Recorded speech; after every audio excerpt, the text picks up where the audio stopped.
halkaa markay maraysay waxaa soo rogaal celiyey ninkii la odhan jiray cabdiqays oo dabcan heesihii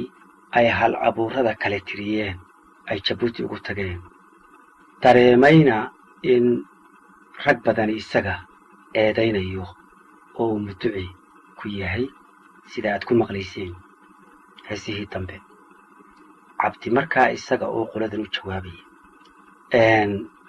kana gacan taaganaya waxa lagu eedaynayo ayuu wuxuu soo tiriyey heestan wuxuu yidhi saaxiib hadraawow markaad saxarla tirisaan suubankaaga celiyo sawdkaad ka tiri iyo maqlaysa darradaadoo kugumaan saluugin adigu maad simbiidhin gaariye ma seegin ogow cali saleebaan isna si xun umuu hadal waxsaan diiday saaxiib safka kula wadaagee siciid ugu horreeyaa murtidii sirgacayee waxaa selelka kiciyiyo ma la socotay riiraash surma seegtaduu dhigay afqalloocna muu sugin surinkaan marayno nin 9 jirayoo hadal segay weeyo tiisu ima saraysee soomaalida ma caayine ninkii soo socdaan idhi dhulkeennaa samaadiyo ha ka iman sokeeyaha dib baa laysu soogay sid ka qaada hawshaan taladii ku siiyoon saakana la taagnahay samir dhibay haddaan idhi wakhtigaas sirgacan baan siduu yahay tilmaamee saboolkaan tilmaamiyo halka saxalku yaallana taa miyaad la socotaan siinlayda waxaa dilay socod baradka heestuba saaka ugu horraysee suryadii hadraawiyo surinkaan anigu maray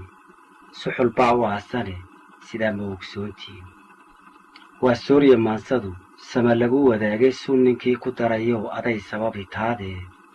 sidaa ma ogsoontiin kuwa gabayga sirayow si xun u sheeg ma ogtihiin sixir wuu ka daranyo waa sida habkiinnii waa saxarla sheekadu suuban iyo jacaylkee si kalaad u rogateen waa sooriya maansadu sama lagu wadaago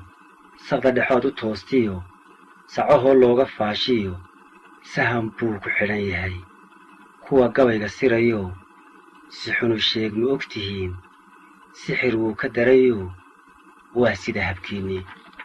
marka cabdiqaysna heestaas oo isku baraxayo ama uu isku furfurayo